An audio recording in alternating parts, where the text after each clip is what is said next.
Donc, je continue. C'est la deuxième partie. Et là, j'ai fait une sauce tomate, mais pas une sauce tomate comme les autres. On dirait une sauce tomate des pauvres, c'est ce qu'on dit chez nous.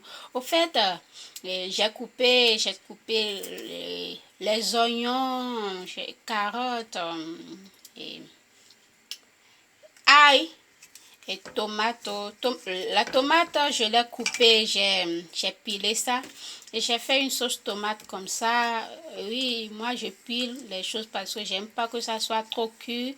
Et j'aime mâcher ça pour faire travailler ma mâchoire, pour ne pas grossir au visage et tout. Donc, j'écrase rare si je veux cuisiner la sauce tomate.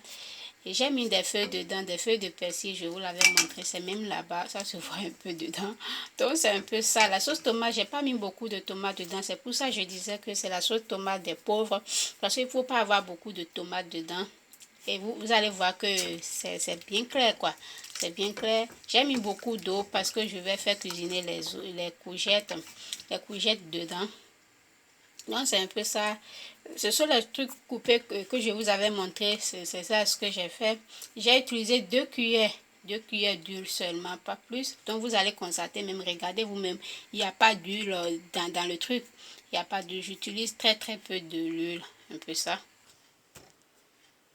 Donc pour la viande déjà lavée avec de l'eau chaude naturellement, j'ai mélangé le riz avec, j'ai mélangé donc la viande et le riz c'est proportionnel et j'ai ajouté du sel, un tout petit peu du sel et j'ai ajouté du poivre, de cannelle et de l'ail, de, de, de poivre blanc.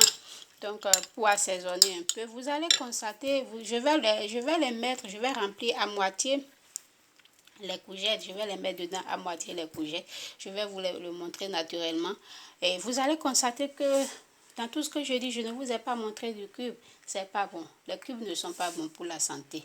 Maintenant, c'est pas parce qu'on dit que quelque chose n'est pas bon qu'il faut pas manger. Si vous voulez manger, si vous prenez les cubes, les bouillons d'Afrique, il faut diviser ça en 4 et il faut utiliser une partie. Ou soit, si vous êtes en Afrique, vous pouvez en passer parce qu'il y a des poissons, des petits poissons ou des crevettes que vous pouvez les remplacer. Vous pouvez vous-même fabriquer votre propre bouillon. Avec le temps, je vais vous montrer comment fabriquer des bouillons. Sinon, moi, j'utilise pas. Et ça n'a jamais changé le goût de mes plats. Donc, c'est un peu ça. Je vais remplir tout ça et je vais vous montrer. Ok?